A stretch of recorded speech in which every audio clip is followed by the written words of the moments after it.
Dios les bendiga, queridos alumnos, a este cuarto módulo de Eclesiología y Escatología. En este módulo vamos a hablar de las similitudes y las diferencias entre la Iglesia e Israel. Pero vamos a Dios en oración antes de entrar en nuestro estudio. Gracias, Señor, una vez más por la oportunidad que nos das de estudiar juntos tu santa palabra.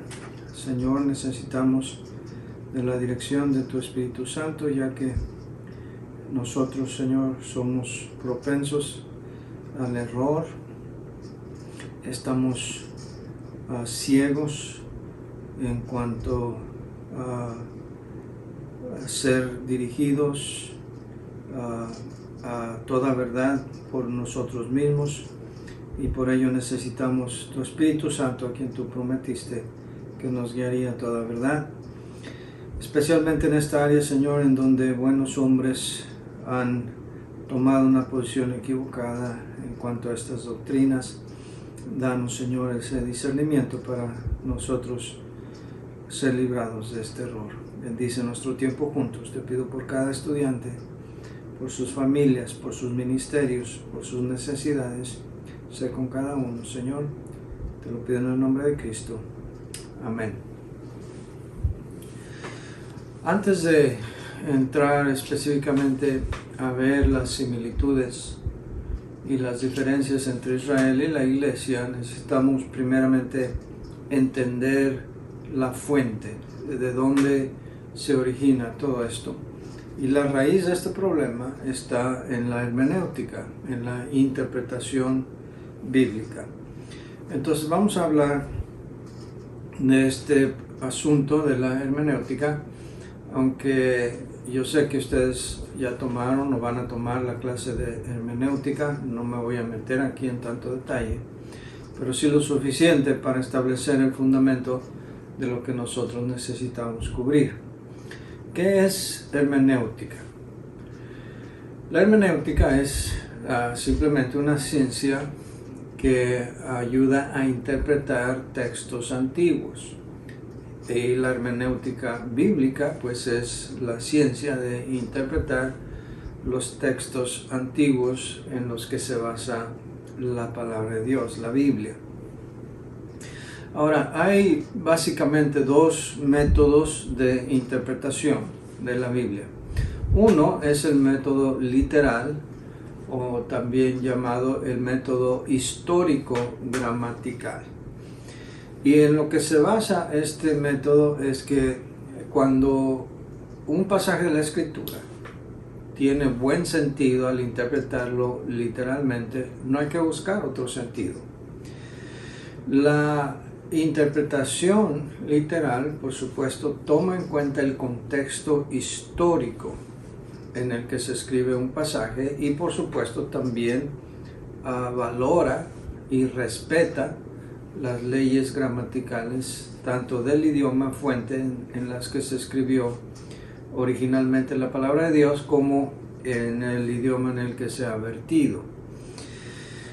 La interpretación literal no significa que no reconoce el idioma en su riqueza.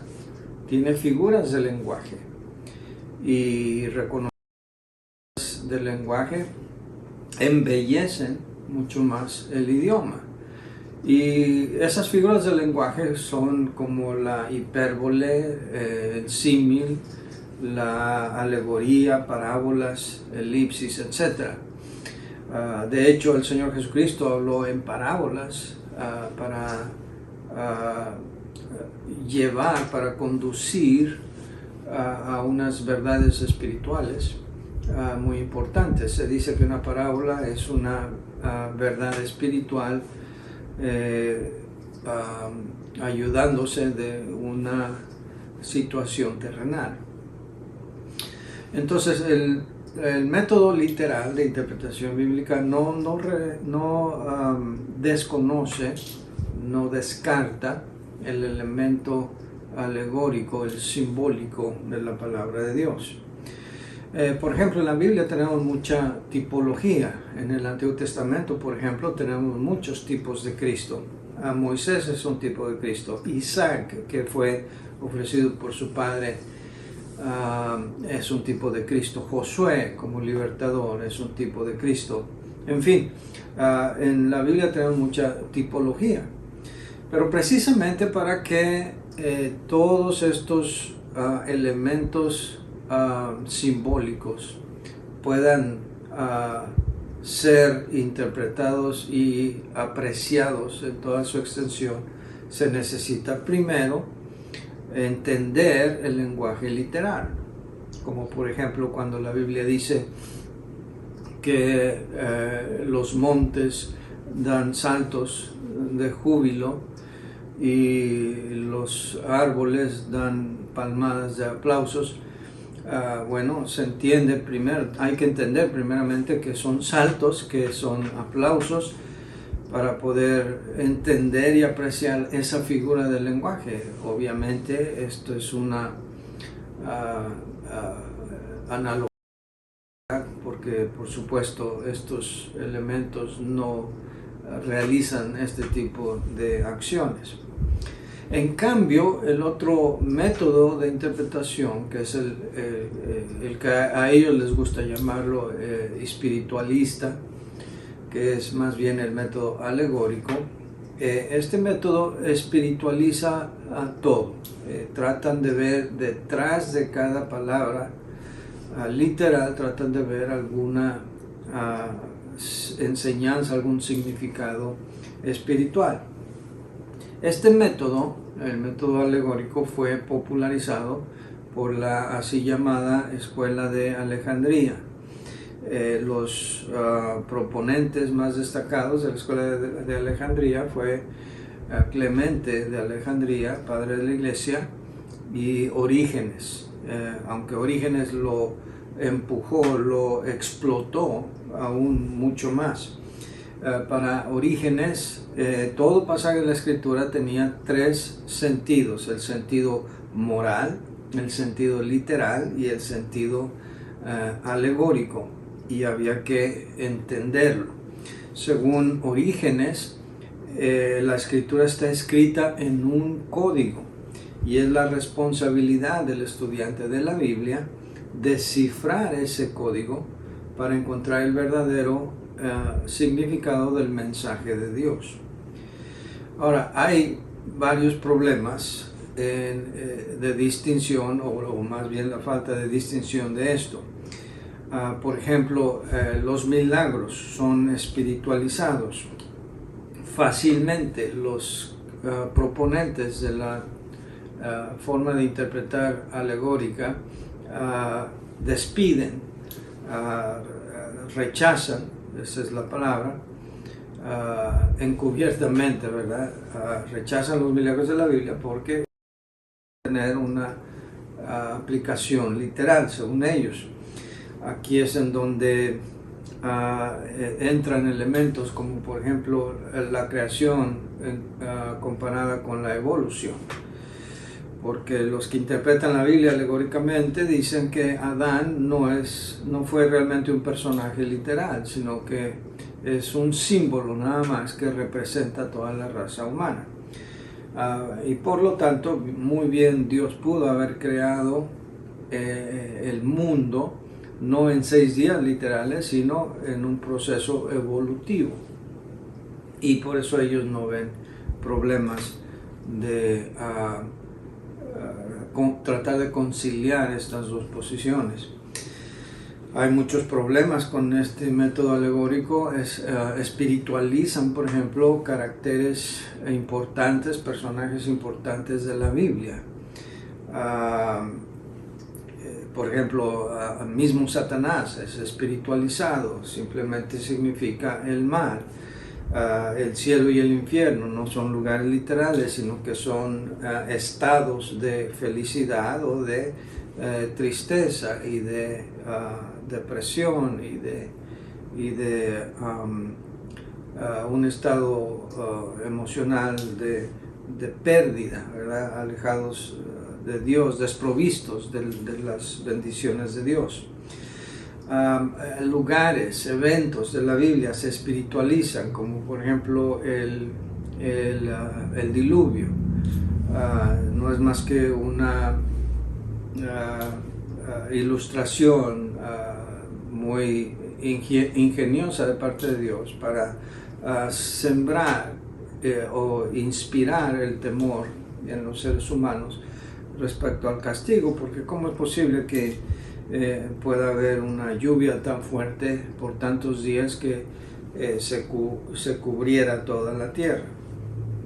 De ahí que algunos incluso interpretan que la Biblia tuvo un diluvio local, no universal, sino solamente local.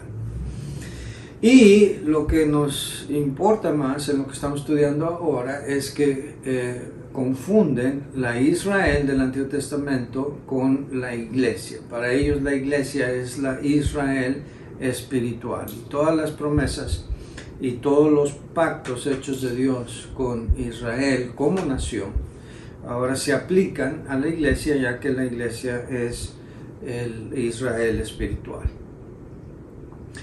Ahora, ¿qué método de interpretación bíblica, de hermenéutica utilizamos? Trae muchas consecuencias en todas las áreas de doctrina. Por ejemplo, en la soteriología, eso va a llevar o al calvinismo o al arminianismo.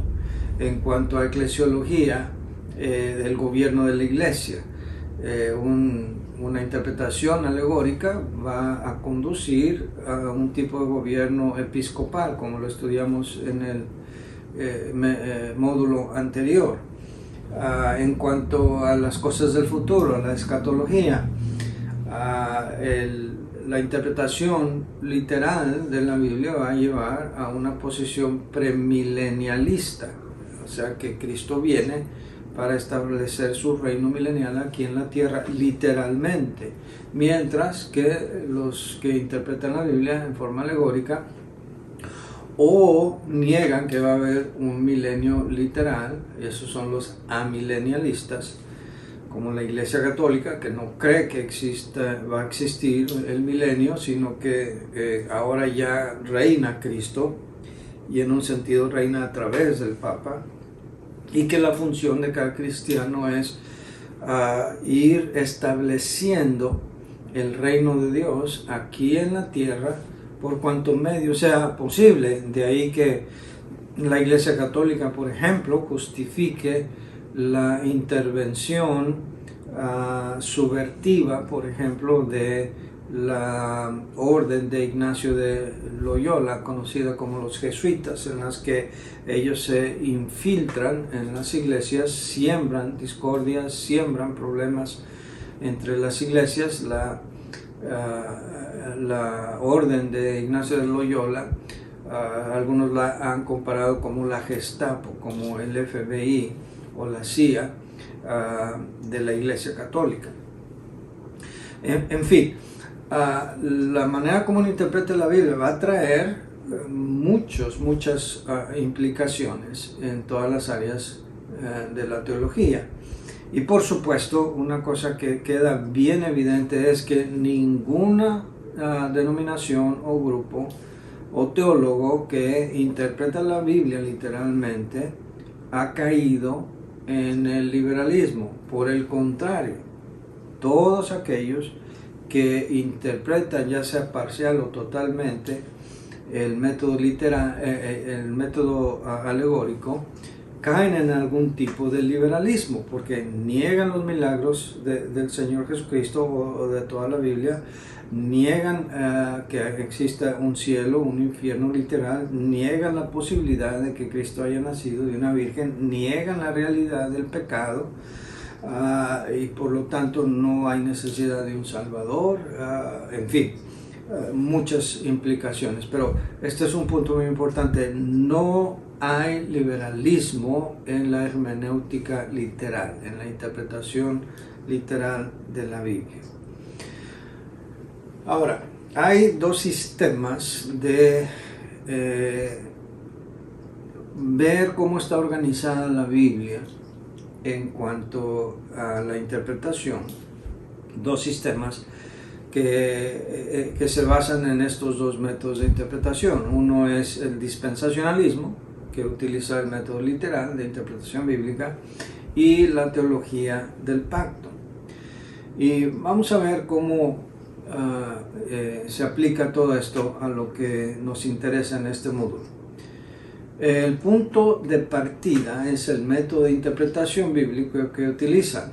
El dispensacionalismo utiliza el método histórico-gramatical, mientras que la teología del pacto el método alegórico o espiritual. Y aunque son diametralmente opuestos, necesitamos reconocer que ambos sistemas tienen fundamento bíblico. Y eso es lo que lo hace tan difícil de poder condenar o a uno o al otro. No creo que se pueda decir con justicia que alguno de estos dos sistemas, y en nuestro caso diríamos que los de la teología del pacto, son herejes, porque buenos y sinceros, honestos, hombres de Dios que aman al Señor, están en ambos lados de estos campos. Pero nosotros aún así creemos que el método literal le hace más justicia a las enseñanzas de la Biblia. Ahora, estos métodos y estas posiciones no representan necesariamente una secta o una religión o ni siquiera una denominación, porque incluso algunos bautistas se inclinan a lo que ahora se llama la nueva teología del pacto. Vamos a hablar cómo la teología del pacto se ha ido desarrollando, evolucionando, y ahora se llama la nueva teología del pacto. Algunos bautistas, vamos a hablar de algunos de ellos, han abrazado esta posición de la nueva teología del pacto.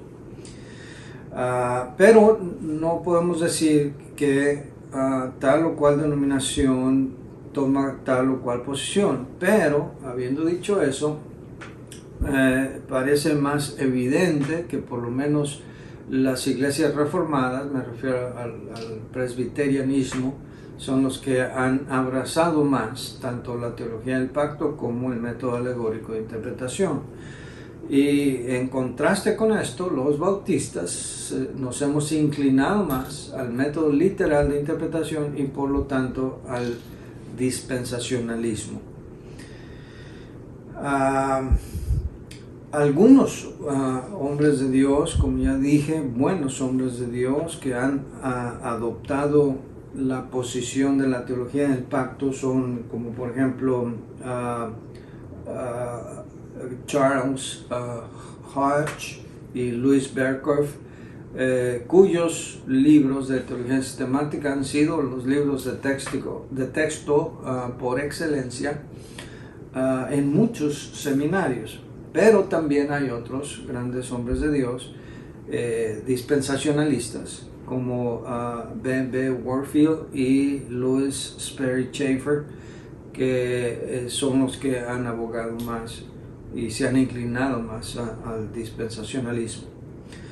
Ahora vamos a ver un vistazo bien rápido de qué es uno y qué es otro.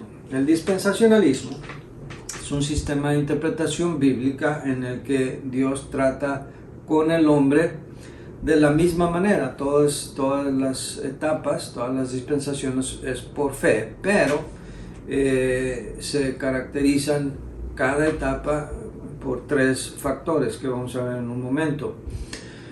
Estas dispensaciones, la palabra dispensación de hecho viene del griego oikonomos, que simplemente significa una administración. De ahí que también se le conoce como economía.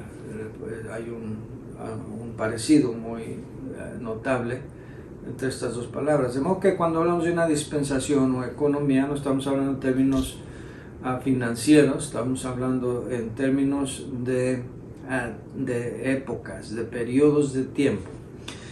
Y la gran mayoría, aunque ha habido variantes de cuántas dispensaciones hay, la gran mayoría ha optado por aceptar 7 dispensaciones. La dispensación de la inocencia, la dispensación de la conciencia, del gobierno humano, de la promesa, de la ley, de la gracia y finalmente el reino milenial. Ahora, estos elementos que yo mencionaba simplemente consiste en que en cada uno de estos periodos Dios le da un encargo, una responsabilidad al hombre.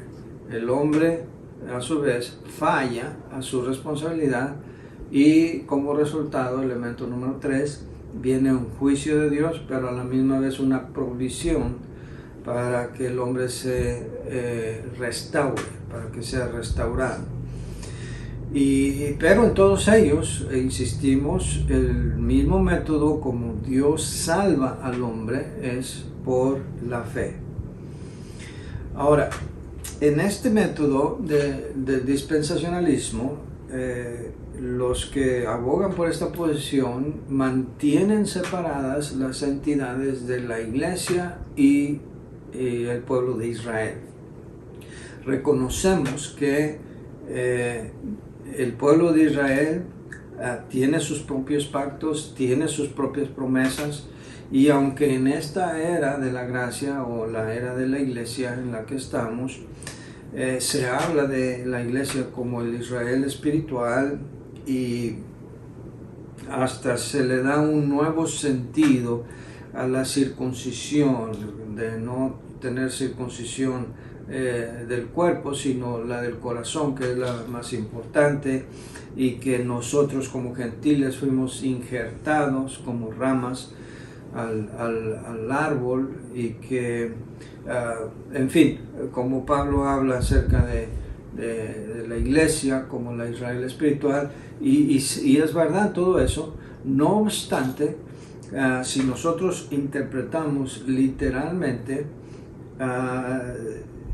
no solamente toda la Biblia, sino específicamente ciertos pasajes de la Biblia que son claves, como por ejemplo las 70 semanas de Daniel, en Daniel capítulo 9, podemos ver cómo las promesas de Dios hacia Israel y sus pactos, el pacto abrámico, el pacto noénico, el pacto mosaico, el pacto abrámico y sobre todo el pacto davídico, todos esos se van a cumplir en Israel como nación.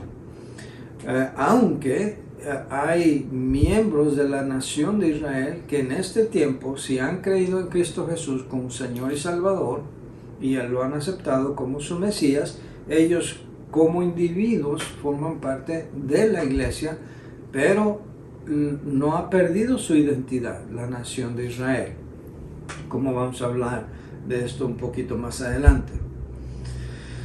Ahora, hay una redefinición del dispensacionalismo. Se habla del dispensacionalismo clásico, en el que Dios tiene propósitos diferentes para los hombres en los diferentes tiempos, épocas o economías. Y la iglesia es un paréntesis entre los tiempos en los que Dios ha estado tratando con Israel. Nosotros creemos que esta es la semana 69 de las 70 semanas de Daniel, y que la última semana, que se refiere al milenio, está por cumplirse. Se cumplieron las 69. Daniel guarda silencio en cuanto a qué pasa entre las semanas 69 y 70, pero la revelación de Apocalipsis nos da más luz acerca de esto.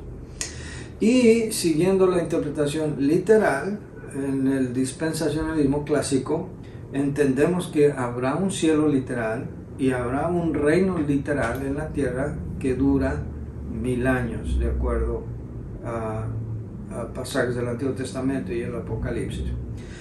Luego tenemos un dispensacionalismo modificado, en el que hay dos pueblos de Dios, el de Israel y la iglesia, con papeles y funciones diferentes. La salvación es la misma para ambos grupos, y la iglesia e Israel existen juntamente durante el milenio. Luego tenemos el dispensacionalismo progresivo, que dice que Israel y la iglesia son ambos el mismo pueblo de Dios, no hay diferencia entre ellos. Este se basa más en interpretaciones de la teología del pacto. Las promesas del Antiguo Testamento para incluir la iglesia. Entonces, como pueden ver, esta es una forma de la teología del pacto. Y todavía existen, ellos creen, distinción entre Israel y la iglesia. Israel todavía es el pueblo escogido de Dios con un plan de Dios. Y el rapto pretribulacionista es normalmente sostenido por ellos, aunque no necesariamente. Algunos que abogan por esta posición son mid-trib, que quiere decir que creen en el rapto que ocurrirá a mitad de la tribulación. Vamos ahora a describir la teología del pacto. La teología del pacto es el sistema de interpretación bíblico que consiste en que Dios ha tratado con el hombre de diferentes maneras, básicamente en dos pactos. Algunos dicen que tres, pero la mayoría optan por dos. Uno es el pacto de las obras o preadámico y el otro es el pacto de la gracia. Y a estos pactos se les conoce como pactos teológicos. En el pacto preadámico, el pacto de las obras, Dios hace un pacto con Adán en base a las obras, el cual obviamente Adán no pudo cumplir, y a partir de entonces Dios decide hacer un nuevo pacto con la humanidad para su salvación, el cual es el pacto de la gracia. Ahora, los pactos de los cuales la Biblia sí habla específicamente, como el pacto de Abraham, que ya mencioné, de Moisés, Noé, David, etc. Todos estos para ellos son los pactos de la gracia. Y como ejemplo citan el pacto que hizo Dios con Abraham, que por fe le fue contado por justicia. Y ellos dicen que ya que Dios solamente puede tener un solo pueblo en un tiempo determinado, solamente puede haber un pueblo de Dios, entonces ellos ven, como ya señalé anteriormente, que la iglesia es el nuevo pueblo de Dios para esta época, es el nuevo Israel, la nueva nación de Israel. Y la posición de la teología del pacto conduce a una posición o postmilenialista, o sea que Cristo va a venir después del milenio, y incluso el milenio no tiene que ser ni siquiera literal de 1000 años, o amilenialista, o sea que ni siquiera va a haber un milenio. Es la posición en cuanto a la segunda venida de Cristo. Divide, por ejemplo, la ley de Moisés en ley civil, ceremonial y moral.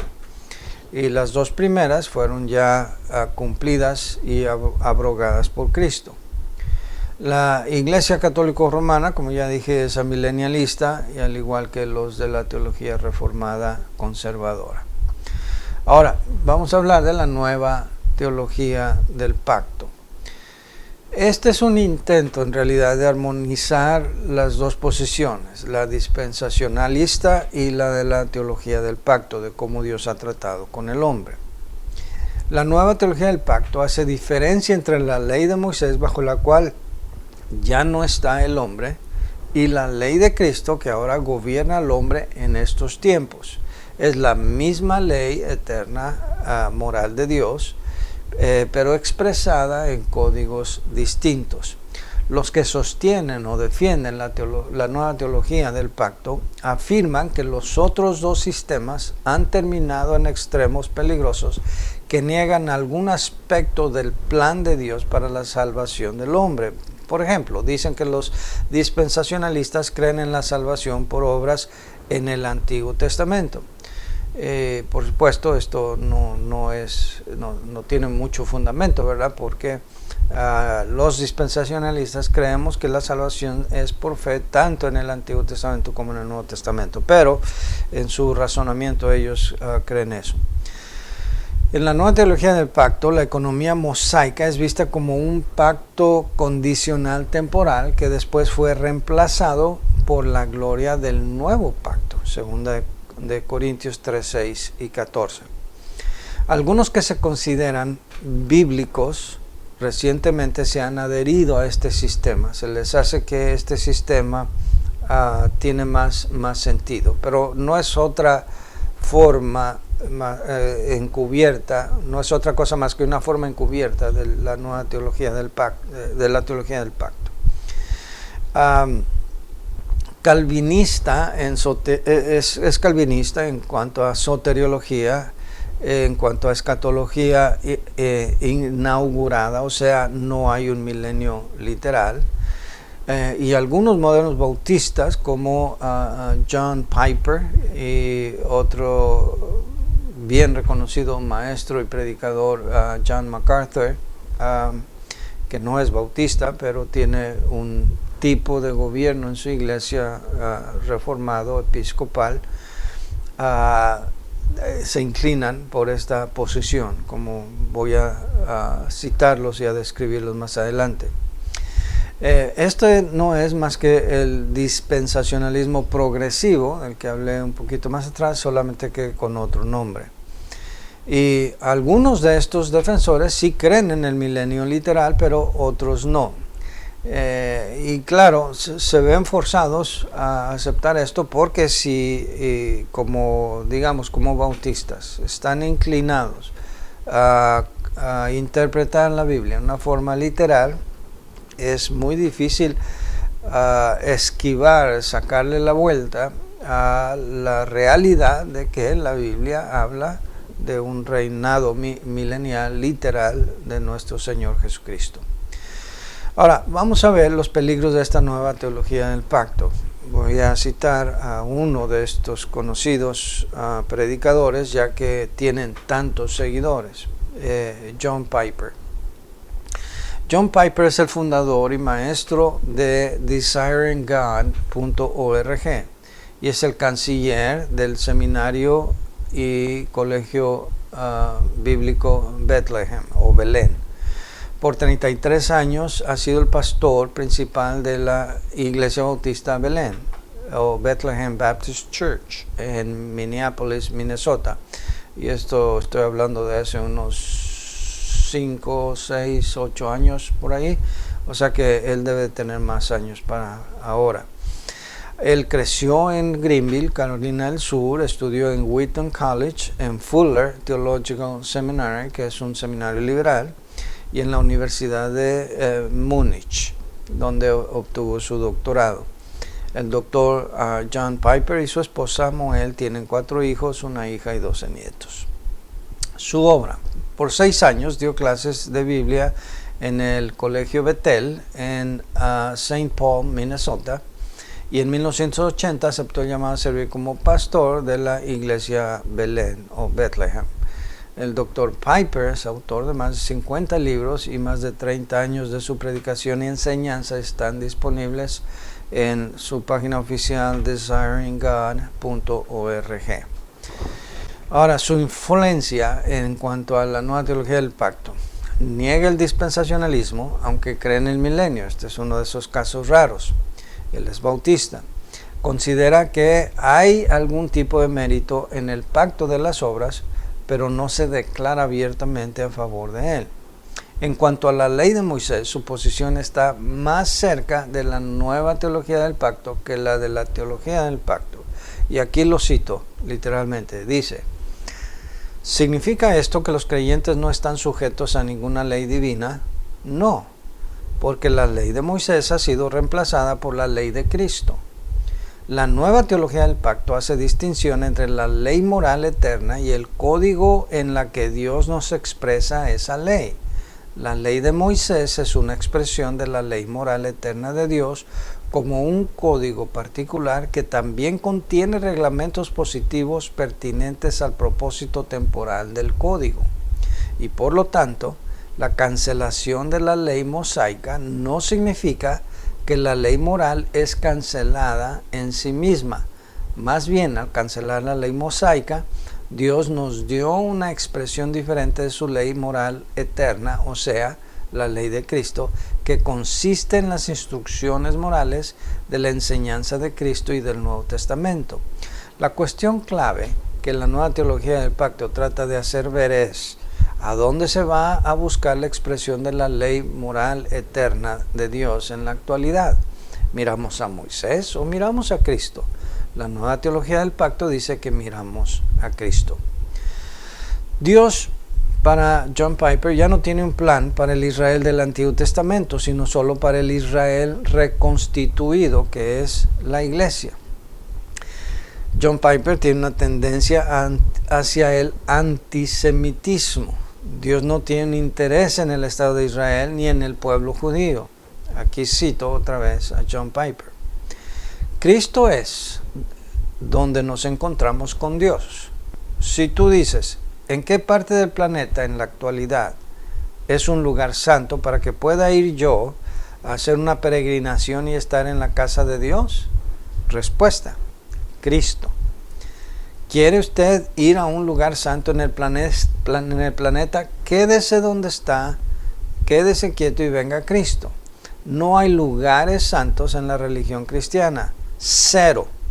Yo nunca he ido a Israel principalmente por esa razón. Por favor, cuando cumpla yo 30 años aquí, no me den un viaje a Israel. Arréglenme mi carro. Yo no tengo inconveniente si usted va a Israel. No quiero emails. Simplemente no hay más Cristo en Israel que el que hay en su banca ahora mismo. Esto fue un sermón predicado por John Piper el 7 de diciembre del 2008. Ahora, tiene mucha razón, mucha verdad en eso, pero suena un poco antisemita al decir no hay nada especial ni mágico en ir a Israel. Y estamos de acuerdo, ¿verdad? Cristo está al alcance de nosotros por medio de una oración. En nuestro tiempo a solas con Dios nos encontramos con Él. Pero déjeme seguir leyendo. En estas otras citas se puede percibir un antisemitismo, un espíritu antisemita de parte de John Piper. Por ejemplo, en una defensa de los árabes cristianos, Piper impugna al pueblo judío como un pueblo que no guarda sus pactos y que no tiene un derecho divino de quedarse con la tierra prometida. Jeremías 31, 31 al 36, wow, eso está peligroso, ¿verdad? Porque sea que nos guste o no, y la verdad es que no nos gusta el espíritu anticristiano, antimesiánico que tiene el pueblo de Israel. Es increíble la aversión que tiene hacia el cristianismo y hacia Cristo. Pero aún así sigue siendo el pueblo escogido de Dios. Ellos creen en una teología de reemplazo, que en inglés se llama replacement theology o supersesionismo. Es la interpretación bíblica de que el nuevo pacto supera o desplaza el pacto mosaico, el cual es considerado el antiguo pacto. El retorno de Israel a su tierra no tiene ningún significado ni propósito, según él. Su posición bautista presbiteriana es una versión de teología reformada, yo la llamaría deformada, con raíces en las tradiciones antisemíticas teológicas europeas. Piper tiene una inclinación de añadir obras a la salvación. Eso se le llama salvación por señorío. La naturaleza del pacto con Abraham, o sea, el pacto entre las partes para Piper, es condicional, no incondicional. De ahí que el Israel étnico no pudo cumplir las condiciones del pacto de fe y por lo tanto está sujeto a la maldición de Dios. En otras palabras, el rechazo de Israel en el plan de Dios no es debido a que no pudo cumplir el pacto de Abraham. Para Piper, el mensaje del Islam parece que lo considera celestial. Eso debe levantar las cejas y causar sorpresa para los que conocemos lo pernicioso de esa religión de terrorismo. La perseverancia de los santos, que para nosotros es la seguridad de salvación, para Piper toma un tinte distinto en su forma de teología reformada que el del calvinismo mismo. En cuanto a la seguridad de salvación, precisamente en el calvinismo, el cristiano seguirá siendo salvo aunque no quiera. Ese es calvinismo, o como uno lo llamarían, el hipercalvinismo. En la doctrina bautista, que es la que nosotros sostenemos, el cristiano no puede perder su salvación. Y no se trata de si él quiere o no quiere, sino más bien porque su salvación depende no de las obras que uno hace, sino la obra perfecta de Cristo. En la doctrina, sin embargo, de John Piper, el cristiano tiene que portarse bien para perseverar en la gracia, para probar que él ha sido salvo por gracia. Y tal es la posición de John MacArthur y de Paul Washer. Ellos tienen una posición similar y hay mucha evidencia en los sermones de estos grandes predicadores. Pero vamos a ver específicamente la posición de John MacArthur. John MacArthur es el pastor de la iglesia comunitaria de la Gracia, Grace Community Church, en Sun Valley, California. Es fundador y presidente del seminario del maestro, The Master's Seminary. Es un prolífero escritor. Además de su puesto de pastor y presidente del seminario, él ha escrito más de 150 libros, entre los que sobresalen la Biblia de Estudio MacArthur, que ha vendido más de 1 millón de copias y ha recibido el reconocimiento de el medallón de oro del libro. Más bien es el premio del libro del medallón de oro. Otros libros bestsellers de MacArthur son como la serie de comentarios del Nuevo Testamento de MacArthur, que ha vendido más de 1 millón de copias. 12 hombres ordinarios, que ha vendido más de 500,000 de copias, y el libro para niños, Una fe por la cual crecer, con el que obtuvo el reconocimiento SPA del premio del libro cristiano. Y es el director del programa Grace to You, Gracia para usted, que tiene un alcance mundial. Pero él tiene una influencia de teología del pacto. Él escribió, por ejemplo, el dispensacionalismo es fundamentalmente un sistema correcto de comprender el programa de Dios a través de las edades. Su elemento principal es que reconoce que el plan de Dios para Israel no queda suspendido o absorbido por su programa para la iglesia. Y en ese aspecto yo me considero un dispensacionalista premilenial tradicional. Entonces suena bien. Pero en otra cita dice, no obstante, hay una tendencia de dejarse llevar por una compartamentalización de la verdad al punto de hacer distinciones no bíblicas. Un deseo casi obsesivo de categorizarlo todo ha llevado a varios intérpretes dispensacionalistas a demarcar líneas no solamente entre Israel y la iglesia, sino también entre la salvación y el discipulado, el reino y la iglesia, la predicación de Cristo y el mensaje apostólico, la iglesia y el reino, la fe y el arrepentimiento, la era de la ley y la era de la gracia. La división entre era de la ley y la era de la gracia en particular ha causado caos en la teología dispensacionalista y contribuido a la confusión de la doctrina de la salvación. Entonces aquí vemos un dispensacionalista progresista porque va inclinándose más a la teología del pacto. MacArthur confunde el evangelio del reino con el evangelio de la gracia y predica salvación por señoría. O sea, predica que una manera de demostrar, y hasta cierto punto es cierto, ¿verdad?, que uno es salvo es portándose bien. Si uno peca o no vive la vida cristiana como se espera que debe vivir, entonces o no es salvo o va a perder su salvación. Entonces, esta es una posición muy peligrosa, la cual también sostiene y predica a John Piper.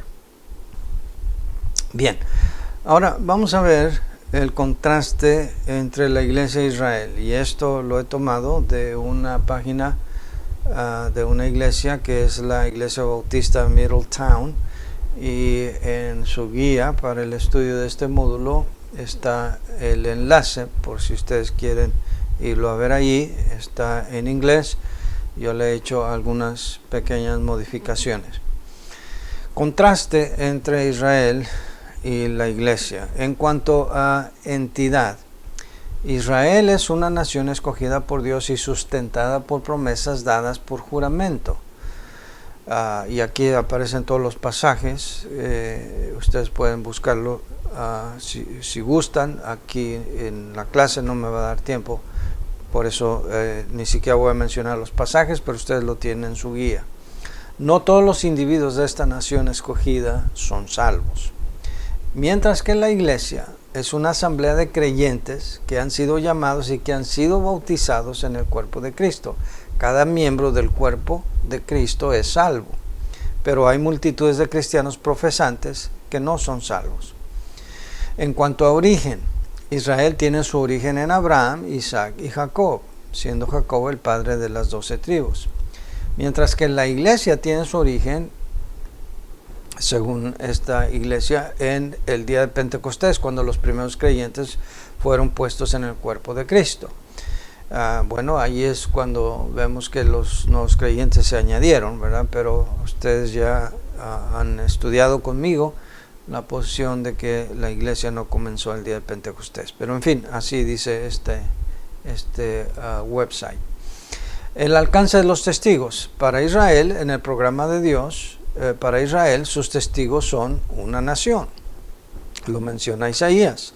En el programa de Dios para la iglesia, sus testigos están entre todas las naciones. Era para alcanzar hasta lo último de la tierra.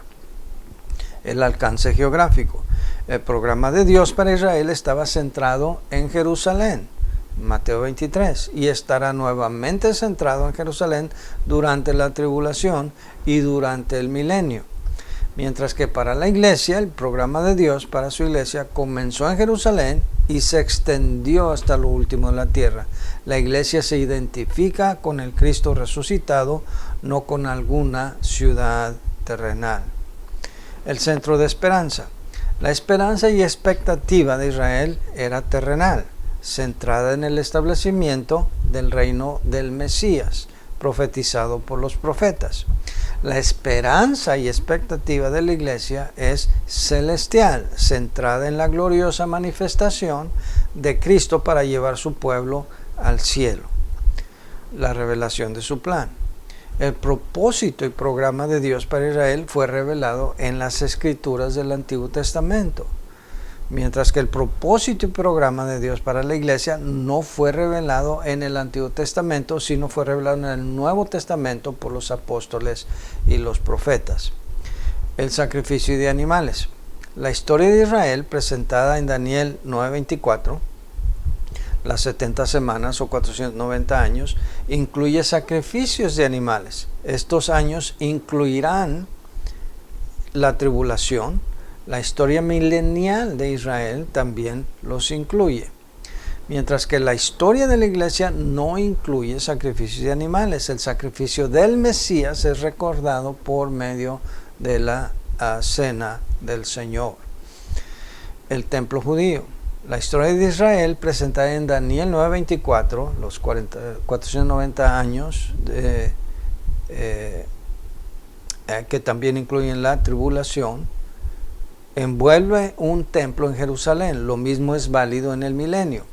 Durante la mayor parte de la edad de la iglesia no hay un templo judío en Jerusalén. Durante este tiempo Dios manifiesta su gloria en sus creyentes individual y colectivamente, designándolos como su templo. Cada creyente es templo del Espíritu Santo. Esto se realiza por la morada de Dios en el creyente. La extensión del sacerdocio. La historia de Israel, presentada en Daniel 9:24, los 490 años, otra vez, comprenden un sacerdocio limitado a los hijos de Aarón y excluye a la mayoría de los israelitas. Lo mismo se aplica en el milenio cuando los sacerdotes de Sadoc, que también son hijos de Aarón, servirán en el templo. Profecías en Ezequiel. Mientras que durante la era de la iglesia, todo verdadero creyente es un sacerdote y puede ofrecer sacrificios espirituales al Señor. Hebreos y Pedro, Apocalipsis mencionan esto. En tanto que Israel tiene un sacerdocio, la iglesia es un sacerdocio. Pueblos bien definidos. Durante la historia de Israel, los 490 años de Daniel 9:24, que incluye la tribulación, el mundo se divide claramente en dos grupos, judíos y gentiles. Esta división de toda la gente entre pueblos y entre judíos y gentiles también se aplicará a los que vivan en sus cuerpos naturales durante el milenio. Durante la edad de la iglesia, desde Pentecostés hasta el rapto, el mundo se divide en tres grupos, judíos, gentiles y la iglesia de Dios. Estando la iglesia compuesta de judíos y gentiles, unidos en un solo cuerpo, según nos describe Efesios. La prioridad. Durante la historia de Israel, desde el Sinaí hasta el reino milenial, excluyendo la edad de la iglesia, el rol de Israel en el mundo estará caracterizado por prioridad, es decir, ellos tendrán, como el pueblo escogido de Dios, un rol de liderazgo. Vea Deuteronomio, Isaías y otros pasajes. Durante la edad de la iglesia, el rol de Israel en el mundo estará caracterizado por igualdad, judíos y gentiles unidos en un cuerpo para dar testimonio del Cristo resucitado. En cuanto a la circuncisión, los judíos varones eran circuncidados como señal del pacto abrámico. Los judíos creyentes eran circuncidados solo en el corazón. Mientras que para la iglesia, los creyentes de esta edad disfrutan de una circuncisión no hecha a mano, según Colosenses y Filipenses, y no se requiere circuncisión física. En cuanto a la ley de Moisés, Israel está bajo la ley de Moisés como regla de vida, mientras que la iglesia está libre de esa ley. Hay otra manera como está el cristiano obligado o ordenado a que tenga su manera de vivir de acuerdo a los preceptos del Nuevo Testamento. En cuanto a la paternidad, los judíos incrédulos eran físicamente hijos de Abraham y espiritualmente hijos del diablo, mientras que todo creyente en Cristo, que es cada verdadero miembro de la iglesia, tanto judío como gentil, es un hijo de Abraham y un hijo de Dios. Esto no significa que los creyentes de la edad de la iglesia sean israelitas en cuanto a la carne. En cuanto al día de reposo, Israel debía observar el día sábado, Éxodo 20. La observancia del sábado también tendrá lugar durante la tribulación y durante el milenio. Por eso vemos que la era de la iglesia es un paréntesis en el plan de Dios para Israel. Mientras que para la iglesia debe ser diligente y debe hacer todo esfuerzo por entrar en el reposo de Dios, Hebreos 4, que es una tarea diaria. Manera de obtener la membresía. La membresía de la nación de Israel era por nacimiento o por llegar a ser un prosélito convertido al judaísmo, mientras que la membresía de la iglesia es por el nuevo nacimiento acompañado del ministerio bautismal de Dios. Membresía del cuerpo de Cristo. Los creyentes judíos antes de Pentecostés, los judíos creyentes de la tribulación y los creyentes judíos del reinado milenial de Cristo no son miembros del cuerpo de Cristo. Los creyentes judíos y gentiles desde Pentecostés hasta el rapto son miembros del cuerpo de Cristo, eso sí. Lugar de adoración. El lugar de adoración de Israel se centraba en Jerusalén. Y eso también será así en la tribulación y también va a ser igual en el milenio. Para la iglesia el lugar de adoración es donde están 2 o 3 reunidos en mi nombre. Palabras de Cristo. Cristo está en medio de su iglesia. Comparación con la esposa. Israel es asemejado a la esposa de Jehová, que a menudo es infiel, una esposa infiel, como en el libro de Oseas. La iglesia, en cambio, es la novia amada de Cristo, que será presentada sin arrugas, sin manchas ni cosas semejantes, y va a ser entregada a su esposo. Para terminar, el dispensacionalismo promueve una vida cristiana equilibrada. Promueve el amor a Dios, promueve el amor por el pueblo de Dios y por la nación de Israel, promueve la santidad en la vida cristiana. El dispensacionalismo promueve el evangelismo, porque creemos en un cielo literal, un infierno literal, el pecado es literal, el derramamiento de una sangre ofrecida por un Dios encarnado literalmente a través de la Virgen, de María, un nacimiento virginal literal, promueve un evangelismo sano. Y evita el pesimismo del calvinismo extremo. En el calvinismo extremo, la gente que es escogida va a ser salva, lo quieran o no, así que no tenemos que preocuparnos. El dispensacionalismo promueve la anticipación de eventos escatológicos, mientras que en el calvinismo pesimista, Dios va a cumplir sus propósitos sin que nosotros tengamos parte en ello o podamos cambiarlo de ninguna manera. El dispensacionalismo repele el liberalismo, como hemos señalado. Promueve un celo por la sana doctrina y la correcta interpretación bíblica. Se aleja de grupos que, además del amilenialismo o postmilenialismo, han caído en apostasía. Y déjenme nada más citar esto como un ejemplo. Bob Nyberg, en su disertación La teología del pacto contrastada con el dispensacionalismo, un asunto de la ley versus la gracia, y aquí en la guía está el lugar donde ustedes pueden ir al sitio, pero dice así: ¿cómo afecta una doctrina de los últimos tiempos en la enseñanza de la ley y de la gracia? Buena pregunta. Agustín y sus contemporáneos afrontaron un dilema. Habían pasado años desde que Cristo había dicho: he aquí vengo pronto.